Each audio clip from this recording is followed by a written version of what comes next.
hijos de Zebedeo se le acercaron a Jesús diciendo: Maestro, queríamos que nos hagas lo que pidiéramos. Él les dijo: ¿qué queréis que os haga? Ellos le dijeron: concédenos que en tu gloria nos sentemos el uno a tu derecha y el otro a tu izquierda. Entonces Jesús les dijo: no sabéis lo que pedís. ¿Podéis beber del vaso que yo bebo, o ser bautizados en el bautismo con que yo soy bautizado? Ellos dijeron: podemos. Jesús les dijo: a la verdad del vaso que yo bebo beberéis, y con el bautismo con que yo soy bautizado seréis bautizados. Pero el sentaros a mi derecha y a mi izquierda no es mío darlo, sino a aquellos para quienes está preparado. Cuando lo oyeron, los 10 comenzaron a enojarse contra Jacobo y contra Juan. Mas Jesús, llamándolos, les dijo: ¿sabéis que los que son tenidos por gobernantes de las naciones se enseñorean de ellas, y sus grandes ejercen sobre ellas potestad? Pero no será así entre vosotros, sino que el que quiera hacerse grande entre vosotros será vuestro servidor, y el que de vosotros quiera ser el primero será siervo de todos. ¿Por qué? ¿Podemos leer todos juntos?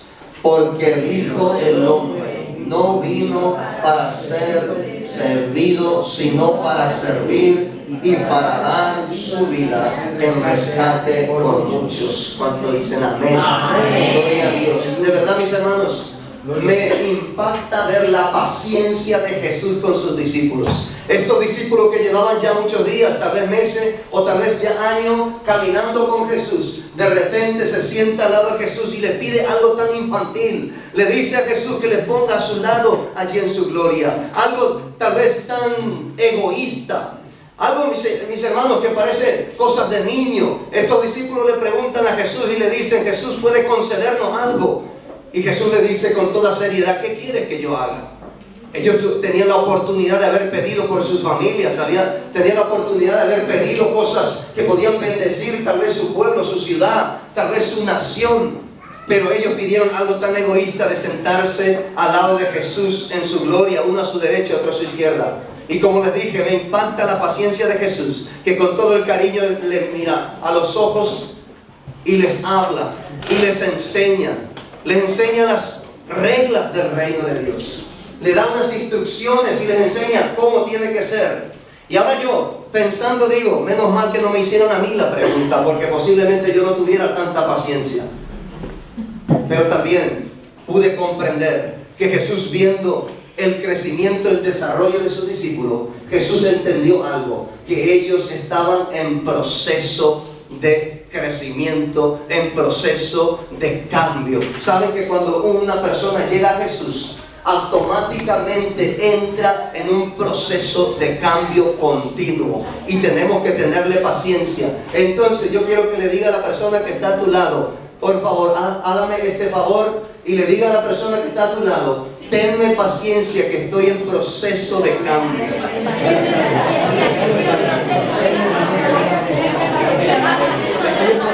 Dile: todavía no soy un ángel, no tengo alas. Si tiene a tu esposa, si tiene a tu esposo, dile: tenme paciencia, estoy cambiando. ¿Saben que cuando subimos en el metro de Madrid, muchas veces están haciendo obra y dice: disculpen la molestia, estamos en obra? Obra significa mejora, estamos mejorando. Entonces cada cristiano llevamos la espalda o la frente escrita: estamos en obra. El diablo es el único que viene a acusarnos, y a veces la suegra. Entonces nosotros deberíamos de apoyarnos. Sabemos que estamos en un proceso de cambio. Mis hermanos, luego pueden leer en sus casas. Quiero avanzar, les voy a dar algunos versículos para que lo lean en sus casas. Pero luego en sus casas pueden leer en Romanos, en el capítulo 8, versículos 28 y 29. El apóstol Pablo, enseñando, dice: de que el plan de Dios, présteme atención, el plan de Dios, una vez que salva al hombre, no le lleva directamente a su presencia.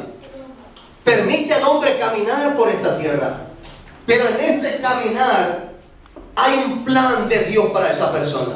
Y el primer plan y propósito es formar la imagen de Cristo en nosotros. Que nosotros nos parezcamos a Cristo.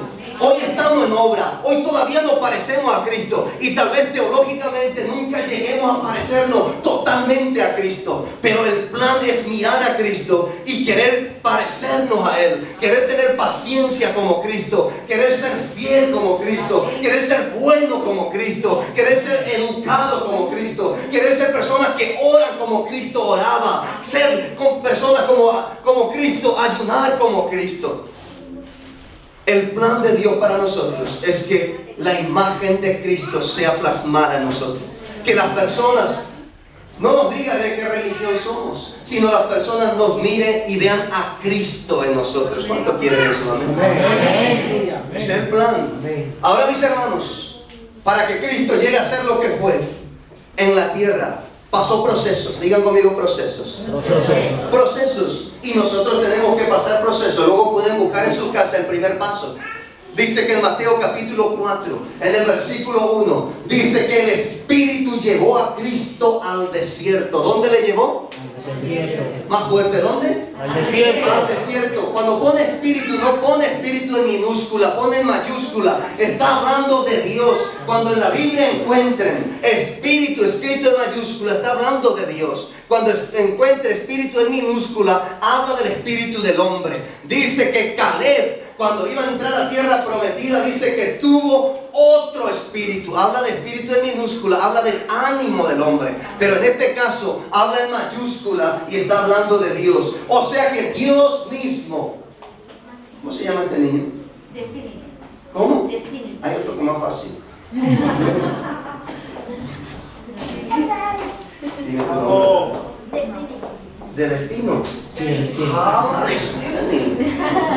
Bueno, dice la Biblia en Mateo capítulo 4 que el Espíritu mismo coge a Jesús y le lleva al desierto. ¿Quién le está llevando? Su propio papá. Su propio papá le lleva y le mete al desierto. Y algunos podemos decir que es malo este papá. No, es que él tenía que pasar desierto. Él tenía que pasar proceso. Él tenía que ser transformado. Él tenía que aprender cosas. Entonces nosotros llevamos a nuestros hijos al colegio. Le dejamos, el hijo nos mira con unos ojos diciendo, no papá, no me dejes. Y nosotros le dejamos con el dolor en el corazón. Pero luego él se acostumbra, se va acostumbrando y va aprendiendo. Es necesario aprender. Gracias, destino. Mis hermanos, ¿por qué pasamos tantos problemas? ¿Por qué hay tantas situaciones? ¿Por qué hay tantas batallas, tantas luchas? ¿Por qué pasamos desierto? No es porque hayamos pecado, es porque Dios nos mete en un proceso de cambio. Si a Jesús le metió, si Jesús pasó desierto, ¿por qué nosotros no vamos a pasar si queremos parecernos a Cristo? Présteme atención, en Deuteronomio en el capítulo 8, en el versículo 2, se estaba acercando el pueblo de Dios para la tierra prometida, pero antes de entrar a la tierra prometida, el Señor le lleva por un desierto. Al pueblo de Israel le lleva por un desierto. Y en el capítulo 8, versículo 2 le dice, tuve que llevarte por el desierto para ver lo que había en tu corazón. Présteme atención, Dios conoce lo que hay en nuestro corazón, pero nosotros sí tenemos que ver qué hay en nuestro corazón. Dios sabía lo que había en el corazón del hombre, pero nosotros muchas veces ya nos creemos perfectos, nos creemos santos, nos creemos los mejores, pero cuando viene el desierto sale lo peor. A veces creemos que ya hemos cambiado, a veces creemos que ya no decimos groserías, no decimos cosas, pero cuando vienen las presiones, vienen los problemas, es cuando realmente sale lo que hay dentro. La Biblia dice, el hombre habla de lo que hay en su corazón, y a veces vuelve a salir cosas porque todavía Dios tiene que trabajar en nosotros. ¿Cuánto dicen amén? Amén. Mis hermanos, de verdad no importa cómo hemos llegado a conocer a Jesús, no importa cómo hemos llegado primera vez a una iglesia, no importa, lo importante es que hayamos entrado en un proceso de cambio. ¿Cuántos están en ese proceso? Amén. Porque muchos llegamos de diferente manera y la mayoría llegamos por problemas, la mayoría llegamos por situaciones.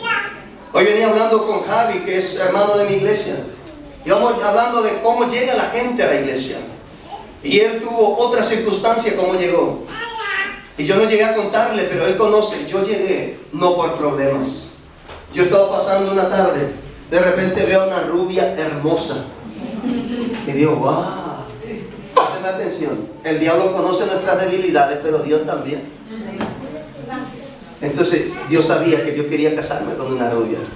Y veo una rubia y de repente escucho canciones, música, y digo, wow, es una fiesta, voy a entrar. Y cuando entro en ese lugar, veo que la rubia baja del escenario y me dice, a ti te estábamos esperando. Dice, no es casualidad que tú hayas llegado. Le digo, de verdad, yo suelo ir a fiestas, pero el que está en el escenario ni me hace caso. Pero en este caso baja y me dice que me estaba esperando. Claro, son términos cristianos que usamos. Hace mucho que estamos orando por ti. No es casualidad que hayas llegado. Amén. Y era la pastora que estaba por predicar. Soltera, tranquilo, no me acusen. Y ella baja y me dice, ¿te puedo abrazar? Le digo lo que quiera. Y me dice, ¿quieres quedarte con nosotros? Le digo, toda mi vida. Me siento, digo, esta persona no me conoce. Pero ella me recepcionó muy bien, subió, habló. Y luego me mira y me dice, ¿tú quieres aceptar al Señor? Le digo, al Señor y a la señora. Todo. Y empiezo a ir a la iglesia, digo, para verla. Dios conocía mi corazón, yo iba solo por verle a ella. Y así también, ella trabajaba en una zona fuera de la ciudad. Pero algunos domingos íbamos a la iglesia principal. Y ella me decía, ¿quiere ir? Y yo, claro que sí, yo no faltaba ningún culto, oraciones, reunión de mujeres, yo estaba allí. Llegamos a la iglesia central y estaba yo pegado a ella ahí. Ella no sabía nada, ella espiritual, yo carnal puro. Y el pastor dice, ¿por qué no coge la mano de la persona que está a tu lado? Y yo, era mi mejor momento. Y a veces el pastor no decía, no sentía la inspiración esa de Dios de decirle coger la mano a nadie. Y yo venía triste. Y mi madre me decía, ¿qué tal fue el culto? Y le digo, regular. No había canciones, yo nunca había escuchado canciones. Y una de ellas era Manda la lluvia, ¿conocen? Amén. Y yo decía, manda la rubia. Eso fue mi motivación cuando llegué. Pero en una de esas reuniones, en uno de esos momentos de estar sentado con otras motivaciones, Cristo tocó mi corazón. Y tomé la decisión de entregar mi vida por completo a Jesús. Y ahí cuando la Biblia habla de un nuevo nacimiento y entramos en un proceso. En un costado de mi corazón quedó el deseo de casarme con ella. Y le escuchaba hablar a ella. Y en un momento dijo, nunca me casaría con un paraguayo. Yo soy paraguayo. Y le digo, Dios, te ha desafiado. Pasó 2 años y medio. Estamos sentados en un parque. Y le digo, ¿quieres casarte conmigo? Y ella me dice, claro que sí. Pero me dijo, me voy a casar contigo, pero un día tienes que llegar a ser pastor. Y le digo, claro que sí, eso está chupado. Así vinimos a España a servir al Señor. Mis hermanos, el Señor quiere empezar un proceso en nosotros. Un proceso de transformación. No somos perfectos. Hay tantas debilidades y errores en nuestras vidas. Pero el Señor quiere empezar. ¿Cuánto le van a permitir hoy? ¿Cuánto le va a decir a Jesús? Empieza en el proceso. Yo quiero cambiar, Señor. Necesitamos. Ese desierto suele ser muy difícil. Conocemos la historia de Job, uno de los personajes más antiguos de la Biblia. Y aún el libro de Job es el libro más antiguo que el Génesis. Aunque la historia de Génesis es más antigua, pero escrito fue Job, fue primero escrito, y aún tal vez por Moisés. Y en Job cuenta de un hombre que tenía todo, un hombre que no le faltó nada, pero un día llegó la ruina, un día llegó situaciones muy difíciles en su vida, hasta el punto de que murieron sus hijos, perdió todo lo que tenía y le llegó una enfermedad. La Biblia habla de un picor y en nuestra versión da una enfermedad muy suave, pero los originales hablan de una enfermedad peor que la lepra, que su carne se caía.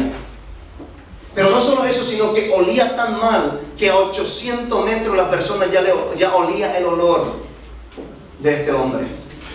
Su esposa no quería acercarse a él. Y la Biblia dice que él hace un pozo. Presten atención. ¿Qué hace Job? Un pozo. Un pozo lejos de su casa. Y se metía allí en ese pozo todos los días.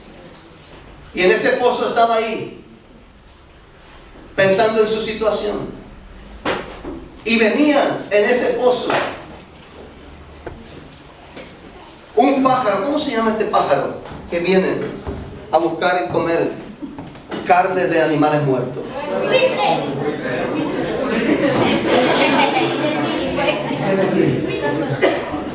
¿Cómo? Buitre. Venía un buitre esperando a Job tumbar, caerse, morir para comer su carne. Pero a Job, allí, en su miseria, allí Dios le visita. Por eso Moisés cuando escribe pone que Job dijo, mi Redentor vive. Y viene a visitarle allí, y de allí le vuelve a sacar a Job. Y Job nunca cayó. El buitre murió 1, 2 y 3, pero Job no cayó. Quiero decirte que tú no vas a caer en esta situación. Tú no vas a tumbar. Tu Redentor también vive y te va a levantar. Después de esa experiencia, donde quería llegar es que Job escribe y dice, antes de oída te había conocido, pero ahora después de todas estas luchas, estos problemas, y tú vienes a rescatarme, ahora mis ojos te ven. En el desierto es donde conocemos a Dios. En el desierto es donde experimentamos la experiencia y la fidelidad de nuestro Dios. Amén. Y en la situación que tú estás viviendo es donde vas a conocer realmente a Dios. Si Dios te protegiera de las luchas, si Dios protegiera a Daniel, a Mesach, Sadrach y Abednego de entrar en un pozo de leones, de entrar en un horno, seguramente ellos no iban a conocer a Dios como luego conocieron. Por eso Dios permite esa situación en nuestras vidas. Ahora, quiero que me prestes atención. Quiero decirte algo. Todo lo que Dios empieza, Dios lo termina. Y si Dios empezó algo en ti, la Biblia dice que Él es fiel y justo para terminar.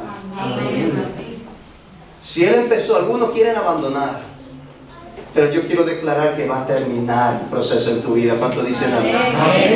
En estos tiempos hemos vivido en Madrid y en España crisis. La crisis llevó a que las construcciones pararan y muchos edificios quedaron a medio hacer. Y cuando tú caminas ahora por Madrid, los pueblos, lo peor que tú puedas ver no son las decoraciones, lo peor es ver construcciones sin terminar. Algo que se empieza y no se termina es lo más feo. Y si Dios no termina en ti la obra, vas a hacer la cosa más fea que existe. Dile al que está a tu lado, hoy soy feo, pero voy a ser guapo.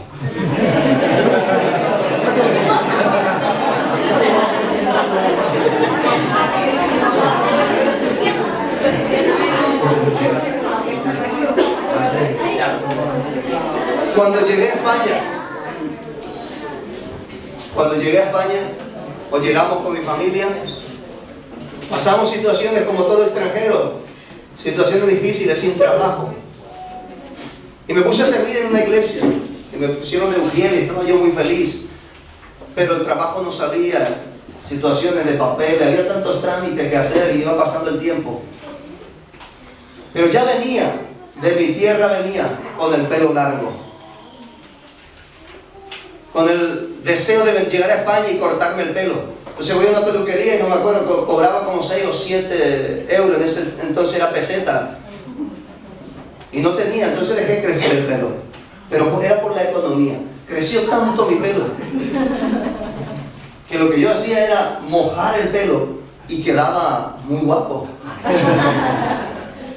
Pero cuando llegaba a la iglesia, llegaba con el pelo mojado, pero durante el culto se me secaba el pelo y lo que era para abajo empezaba a subir hacia arriba. Entonces en un momento dado que el pastor decía cierre los ojos, yo me metía en el baño y mojaba hacia otra vez.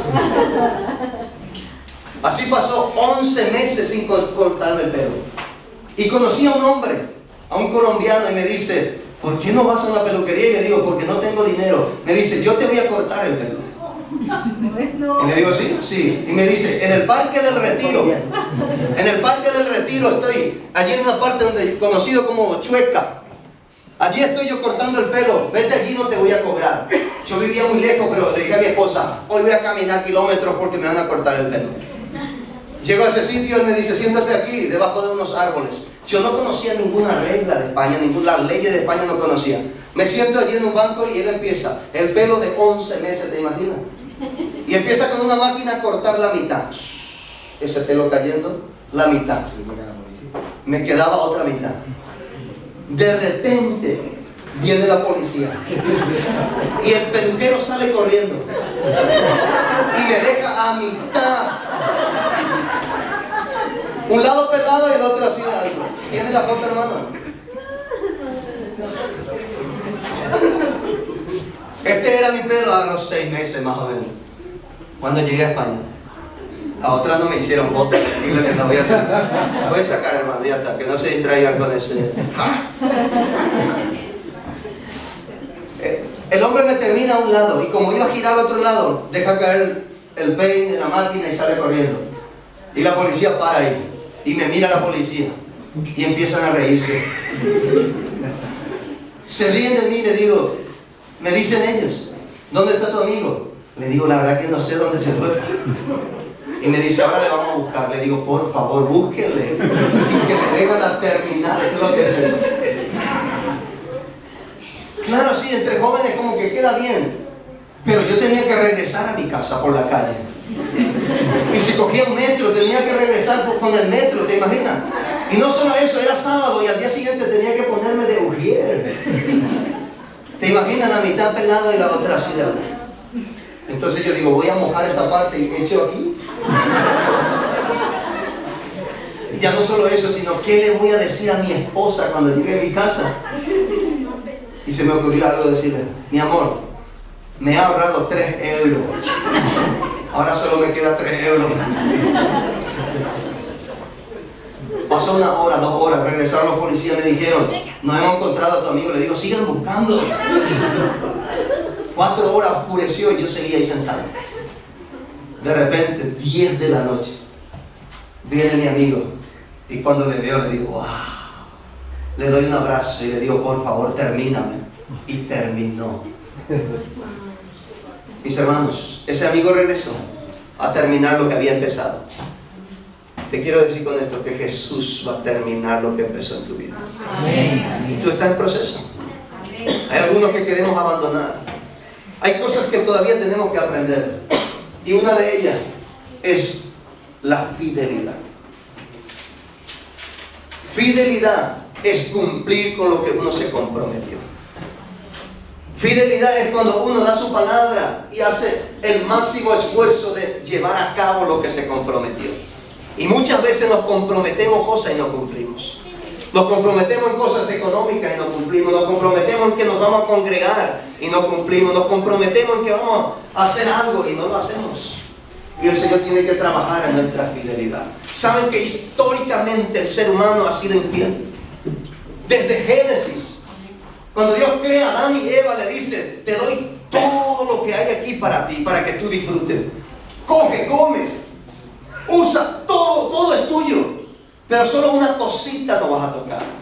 ¿Una qué? Una cosita. Solo un árbol, solo este árbol. Miles de árboles para ti. Solo una cosita no lo vas a tocar. ¿Y ellos qué hicieron? Fueron a tocar justo lo que le pidió el Señor que no hiciera. Justo lo que le pide, lo poco que Dios pide de nosotros es justo muchas veces lo que no hacemos.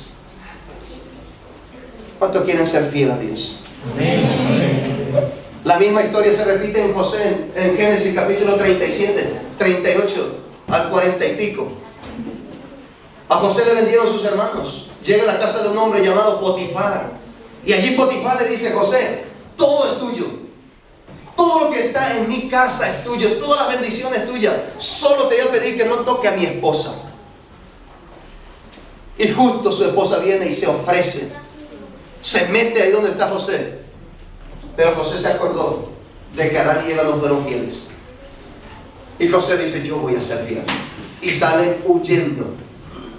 Mis hermanos, la Biblia dice que con José estuvo el Señor en la cárcel, estuvo en la casa de Potifar, que la presencia del Señor estuvo siempre con José. Cuando José toma la decisión de ser fiel a Dios y de huir de esa tentación, lo que él no quería perder era la presencia del Señor. Cuando somos fieles, la presencia del Señor está asegurada en nuestras vidas. ¿Cuántos quieren a Dios en su vida? Por eso requiere que seamos fieles. Y eso es lo que el Señor tiene que trabajar en nuestras vidas. Hace unos años le dije a mi pastor, pastor, quiero predicar el Evangelio, quiero abrir iglesia contigo. Y en esos procesos, Él nos envía a 4 caminos. En 4 caminos llegamos a una zona donde está mezclado entre sudamericanos más dominicanos, pero muchos tipos, de muchos países sudamericanos, pero un grupo muy fuerte de musulmanes. Y cuando yo salgo a la calle, en esos días que salí a evangelizar, lo que más me encontré fueron musulmanes. Y con los musulmanes muchos no se quieren meter, porque muchos de ellos tienen muy claro sus convicciones, hasta el punto de que dan sus vidas. Pero yo me acerco a 2 que estaban allí y le empiezo a hablar, y se me acerca un hombre enorme, con barba, y me dice, a ellos no le hables de la Biblia. Yo ya me asusté, le digo, tranquilo, me voy. Y este musulmán me dice, nunca le hables a ellos de la Biblia. Y le digo, ¿por qué? Y me dice, yo soy el imán. Imán no es el que se pega en la nevera. Se iba acercando ese hombre y yo más asustado, ya no podía hablar de valentía.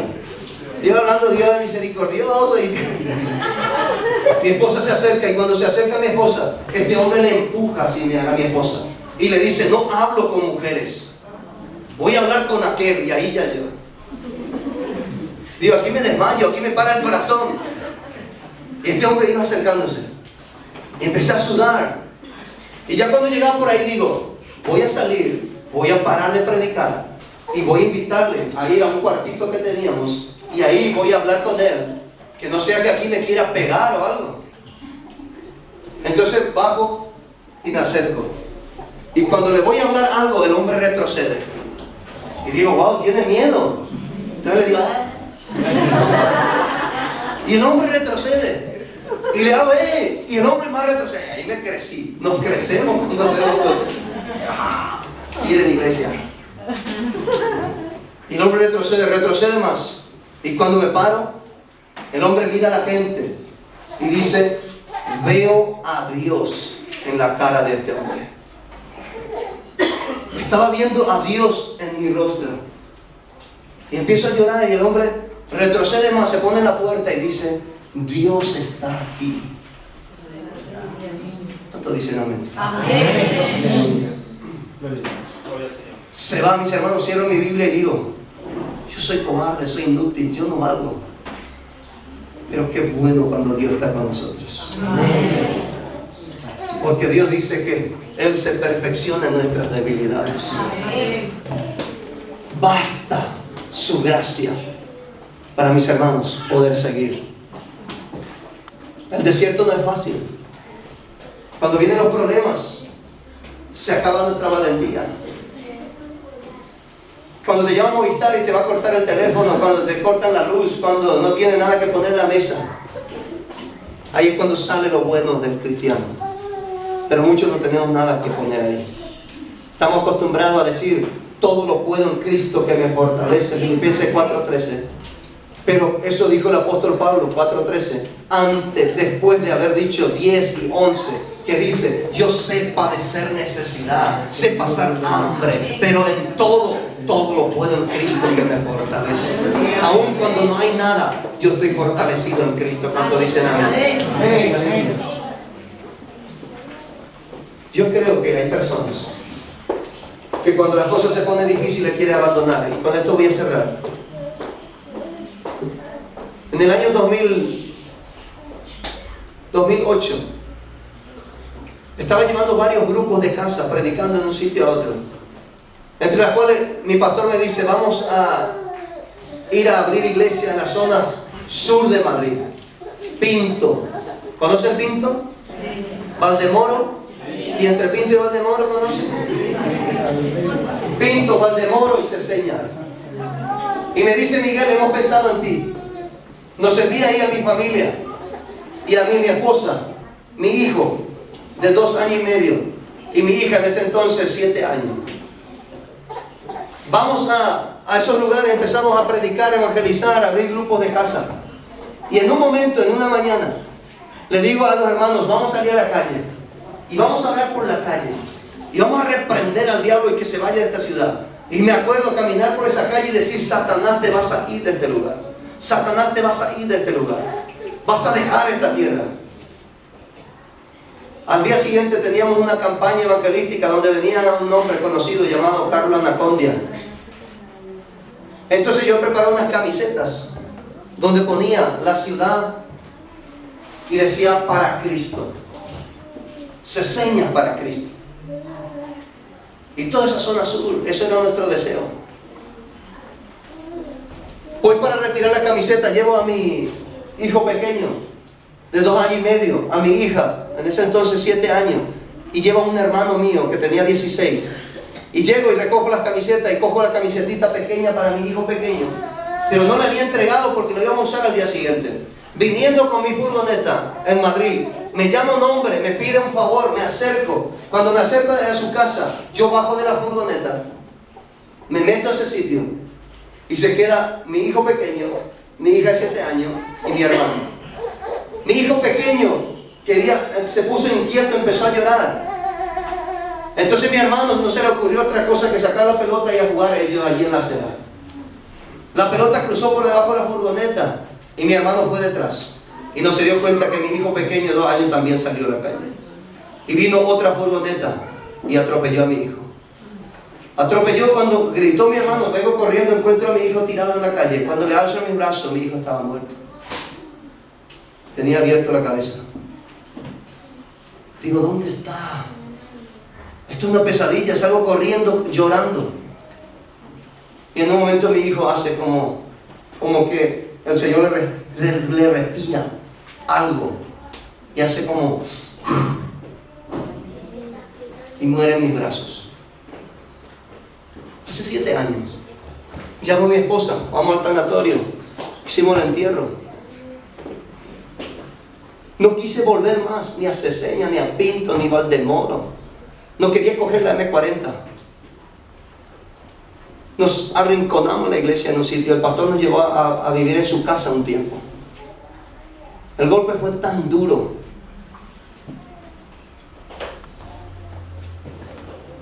que luego el proceso iba continuando. Empezamos a involucrarlo en algunas cositas de la iglesia otra vez. En un momento me llama una hermana y me dice, pastor Miguel, hermano Miguel en ese entonces, puedes venir a Pinto que tengo un problema. Yo no caí de la ciudad. Cojo mi coche y voy por la M40. Cuando estoy yendo por la M40 me acuerdo. Y entro en la carretera y me acuerdo de la situación. Voy llorando, llego sin fuerza, oro con la hermana por su situación. La hermana se restaura, la hermana empieza a invitar a uno, a otro. En unos meses estábamos inaugurando una iglesia allí.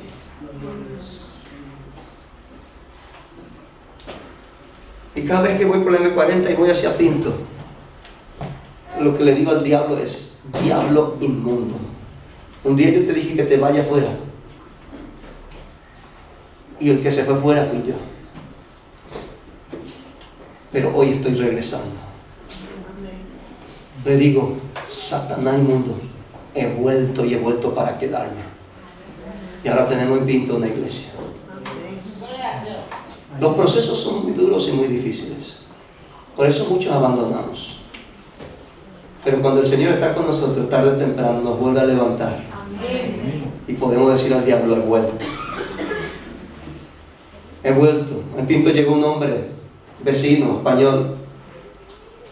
Y me dice, no creo nada en lo que hacen aquí. Entonces le digo yo, ¿por qué crees que yo estoy aquí? Me dice, tú estás aquí por el dinero. Yo tuve que cerrar mis empresas para dedicarme al Señor. Le digo, ok. Se siguió ahí sentando una semana, 2, 3. Uno de esos días pasa al altar. Ya para la sorpresa de mi esposa, yo no estaba. Luego este hombre me llama el martes y me dice, Pastor Miguel, quiero hablar contigo. Y le digo, sí, viene y me dice, me tienes que enseñar la Biblia. Y le digo, ¿por qué quieres aprender a hablar la Biblia? Y me dice el domingo cuando pase, adelante. Yo pasé porque estaba cansado de mi vida, de mis situaciones. Y en eso escucho en mi oído, alguien me hablaba y giro y veo a Jesús con su vestidura blanca diciéndome, estás en buen camino. Dile al pastor que te enseñe la Biblia. Y ese hombre aceptó a Jesús. Y hoy está sirviendo aquí en Pino. Vale la pena cuando nos volvemos a levantar. Vale la pena cuando escuchamos la voz del Señor.